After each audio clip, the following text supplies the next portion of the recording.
Olá, bem-vindos ao FMPcast. O tema de hoje, oitivas. Vamos até o Paraná. Vamos conversar com a doutora Tarsila Santos Teixeira, que é promotora de justiça, já está conosco aqui na tela, e do Estado, do Ministério Público do Paraná. Ela é especialista em proteção integral da criança e do adolescente, formadora e multiplicadora em conteúdo e depoimento especial de crianças e adolescentes vítimas de violência. Doutora, uma alegria tê-la conosco, bem-vinda. Prazer é meu, um privilégio estar conversando com vocês hoje. Muito bem, doutora, quais as vantagens do depoimento especial em juízo sob o prisma da não revitimização? Veja, a Lei 13.431, ela prevê, quando fala do depoimento especial, ela prevê duas possibilidades. O depoimento especial na esfera policial, que pode ser conduzido pela autoridade policial, e o depoimento especial na esfera judicial, conduzido pela autoridade judiciária. Então, nós podemos ter a criança vítima de violência submetida ao depoimento especial na delegacia de polícia e em juízo. Contudo, como todos nós que trabalhamos na justiça sabemos, o procedimento policial não é pautado pelo contraditório e pela ampla defesa.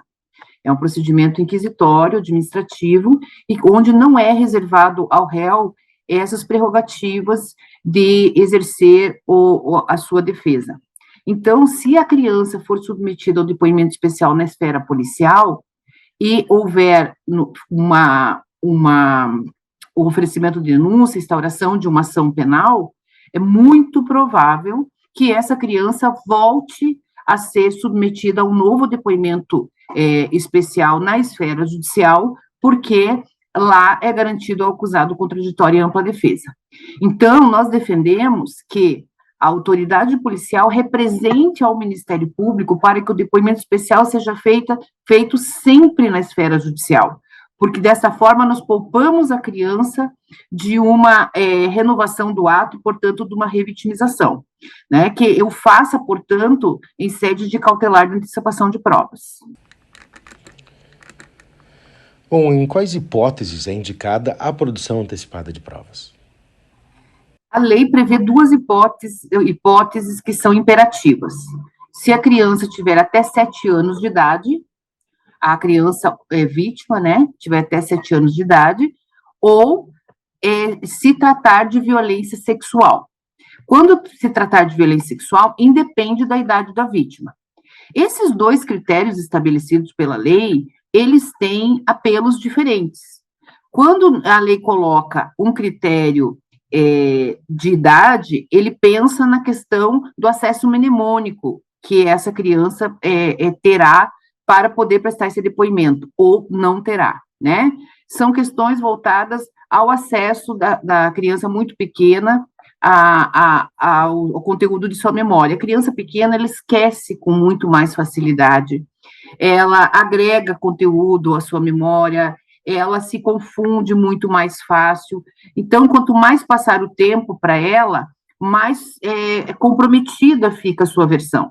Então, a lei pensou nessa questão, propriamente na condição da criança de acessar a sua memória, de trazer esse conteúdo mnemônico todo.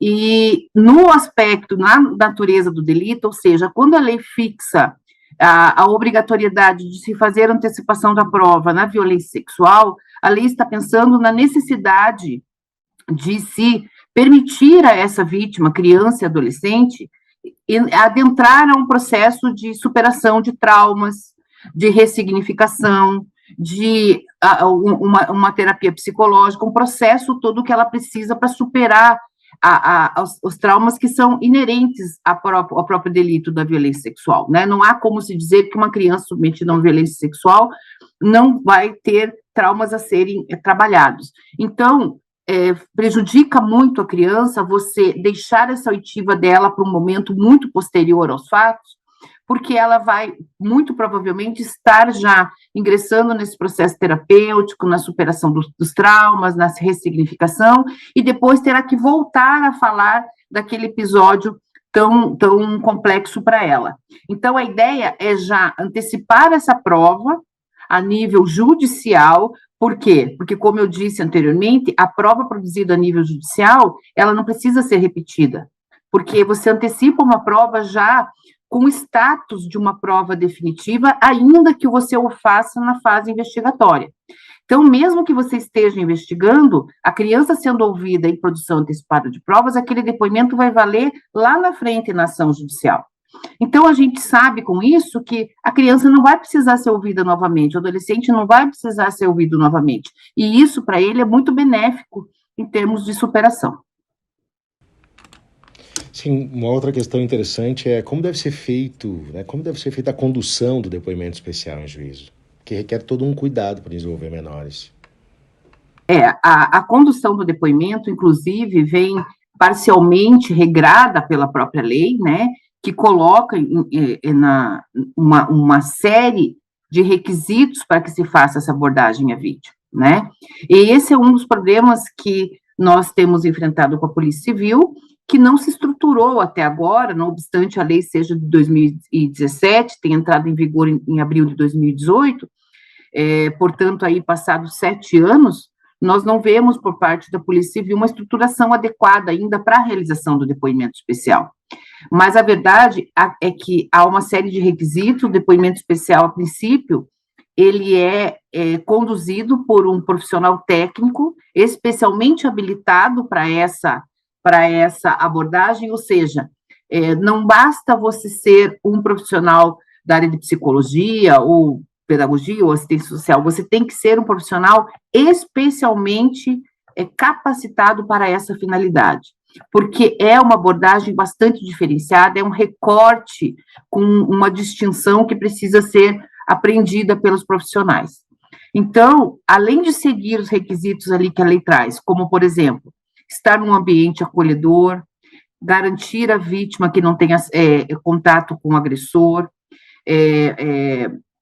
estimular o relato livre, né? Explicar para a criança primeiro como vai funcionar o procedimento, dar a ela a opção de escolher se quer falar ou não quer falar, e se quiser falar, onde quer falar, porque a ela também é dado, a vítima também é dado o direito de escolher se quer fazer esse depoimento intermediado por um profissional técnico, hipótese em que os profissionais da justiça, os operadores do direito, o juiz, promotor e o advogado estarão acompanhando por vídeo e áudio, mas sem estar no mesmo ambiente que a criança. A criança e o adolescente, vítima, estarão numa sala reservada apenas com um psicólogo, que estará conduzindo essa oitiva.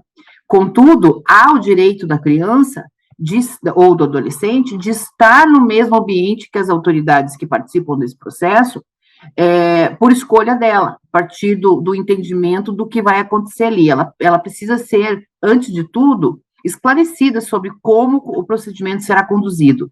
Ela não pode, por exemplo, estar numa sala prestando um depoimento e não saber que ela está sendo gravada em áudio e vídeo, e que nós estamos acompanhando em tempo real. Ela precisa saber disso. E, ao saber, muitas vezes, ela opta por, então, estar no mesmo ambiente que nós.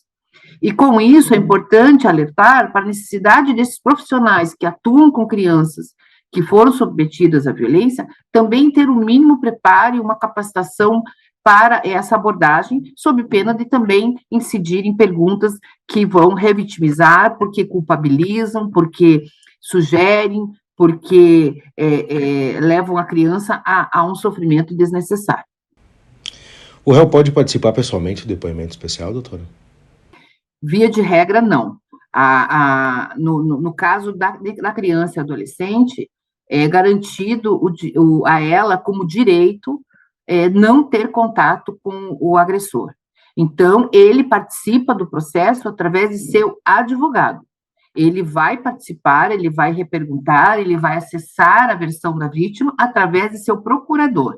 Ele diretamente não terá contato com a vítima no depoimento especial e não poderá assistir ao seu depoimento, mesmo de forma remota, de forma que não apareça a sua imagem, por exemplo. Por quê? Porque, como eu disse antes, a vítima tem direito a saber quem a está ouvindo e quem a está assistindo. E o fato dela saber, mesmo que não o veja, saber que ele está ali ouvindo, já vai gerar um comprometimento da sua isenção emocional para falar. Ela precisa ter tranquilidade para falar, e isso ela só alcança com a garantia da ausência do acusado. Existe a possibilidade de renovação do depoimento especial? O depoimento especial é indicado para realização em uma única vez, né? A própria lei nos diz, após toda a determinação do procedimento a ser seguido, a própria lei diz que o depoimento especial será realizado preferencialmente uma única vez e só poderá ser renovado em hipóteses excepcionais com o consentimento da vítima ou dos seus representantes. Então, assim, hipóteses excepcionais é, de fato, aquela situação em que você não pode preterir essa renovação. Por circunstâncias do processo ou da produção da prova, mas é muito bem justificado. A regra é que não seja renovado esse depoimento especial. Daí, mais uma vez, né, pela terceira vez, eu reforço que esse depoimento especial, então, seja feito em sede judicial, desde logo, porque daí sim nós temos uma garantia muito maior de que ele não precisará ser renovado, porque o acusado teve oportunidade de participar da produção dessa prova. É importante deixar bem ressaltado que nos crimes contra a criança, especialmente nos crimes de violação de ordem sexual, que infelizmente é o que prepondera nesse recorte aí de violência, a prova ela é muito limitada. Nós estamos falando de delitos que acontecem, primeiro, preponderantemente no ambiente familiar.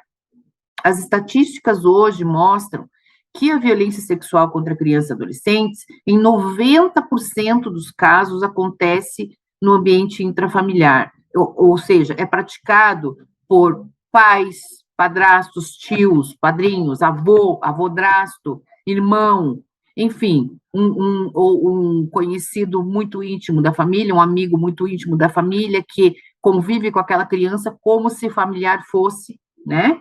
Então, sempre naquele ambiente que é um ambiente muito protegido no sentido de nós termos uma prova secundária em relação a isso. Por quê? Porque dificilmente você tem uma testemunha, dificilmente alguém viu alguma coisa, você não tem um vídeo, você não tem um áudio, você não tem uma prova material daquilo. Na maioria dos casos, e eu digo isso com conhecimento de quem atuou 12 anos na vara de crimes contra crianças e adolescentes, só ouvindo vítimas dessa natureza de crime. Então, assim, na maioria esmagadora dos casos, você não tem prova além da palavra da vítima. Só que a palavra de uma criança, de um adolescente, discorrendo sobre uma violência sexual, é uma prova de extremo valor. Inclusive, a jurisprudência já ressalta a credibilidade dada ao depoimento de uma criança, de um adolescente em sede de violência sexual, como também de uma mulher. Porque o crime sexual, por sua natureza, é uma violência praticada no ambiente clandestino, é permeada pelo segredo, e dificilmente você vai ter alguém para reforçar a palavra da vítima. O que as pessoas vão reforçar nesse processo são as circunstâncias que permeiam o delito. Por exemplo, a criança alega que o avô praticava violência. Vem a mãe da criança e vai confirmar, por exemplo, que toda tarde a criança permanecia na casa da avó porque a mãe trabalhava e ela voltava da escola e ficava na casa da avó até a noite, quando a mãe a resgatava para sua casa. Então, são essas contribuições que as testemunhas vão dar. Mas sobre a violência em si, é toda trazida pela criança. Desta forma, nós precisamos que o réu participe da produção dessa prova. Porque é um crime muito grave, é uma pena muito severa e, obviamente, merecida, né? Mas essa pena vai levar esse acusado, se ao final condenado, vai levá-lo efetivamente à privação de liberdade. Porque geralmente são crimes cometidos em continuidade delitiva, que é aquele crime reiterado, e, portanto, vai gerar uma pena muito alta, né? Nós temos aí, trabalhamos com penas de 30, 40, 50 anos. Então, nós temos também que ter responsabilidade com aquele que está sendo acusado, porque se ele não participa do depoimento dessa vítima, do que ele irá participar, né? Então, é muito importante que esse depoimento especial seja colhido em sede judicial, dentro do devido processo legal, garantido contraditória e ampla defesa para o réu através do seu defensor. Para encerrarmos, doutora, gostaria de acrescentar algo mais? Olha, o que eu gostaria de acrescentar nesse contexto da oitiva de crianças e adolescentes submetidos à violência é que, não obstante a legislação já tenha aí um bom tempo, nós já tenhamos decretos que regulamentam a lei, o decreto 9.603 de 2018, ele regulamenta de forma bastante pormenorizada a lei da escuta protegida. Nós ainda vemos um massacre de crianças e adolescentes quando submetidos à violência, que ainda são repetidamente submetidos a inquirições, principalmente no âmbito da rede de proteção.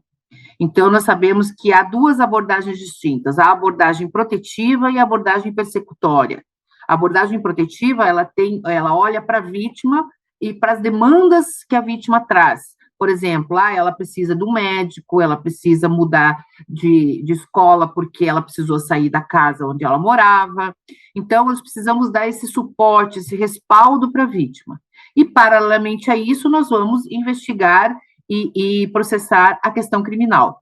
Contudo, ainda vemos muito descompasso entre essas atuações, não há uma atuação transversal coerente como deveria, né? Isso não é falha só da rede, é falha também do Ministério Público, é falha também do Judiciário, e nós precisamos correr atrás disso. Mas também vemos assim que, por parte dos profissionais de rede, houve um recuo muito grande em relação a essa situação, porque eles pensam assim, não, eu não posso, criança, adolescente, vítima de violência, eu não chego nem perto, porque a lei diz que eu não posso ouvir, e assim, não é assim. Você precisa, em qualquer hipótese, independente de ouvir sobre os fatos, você precisa promover o acolhimento dessa vítima. Você precisa dar segurança a ela, para que ela se sinta amparada pela rede, amparada pelos profissionais, para que ela sinta confiança de trazer os fatos, de revelar tudo o que aconteceu, inclusive para que a gente tenha um panorama seguro e possa protegê-la adequadamente. Então, a questão que eu coloco tanto no âmbito da escuta especializada, que acontece na rede de proteção, quanto no âmbito do depoimento especial, ainda falta muito de comprometimento dos profissionais envolvidos com o acolhimento, a segurança, o respeito à criança e adolescente na condição de vítima. Doutora, muito obrigado pela conversa aqui e um bom trabalho. Obrigada, eu que agradeço a oportunidade, sempre um prazer contribuir com as conversas sobre esse assunto que nos é tão caro. Até logo. Até logo. Conversamos com a doutora Tarsila Santos Teixeira, promotora de justiça no estado do Paraná, sobre a oitiva especial de crianças e adolescentes. Compartilhe este conteúdo e até uma próxima edição do FMPcast.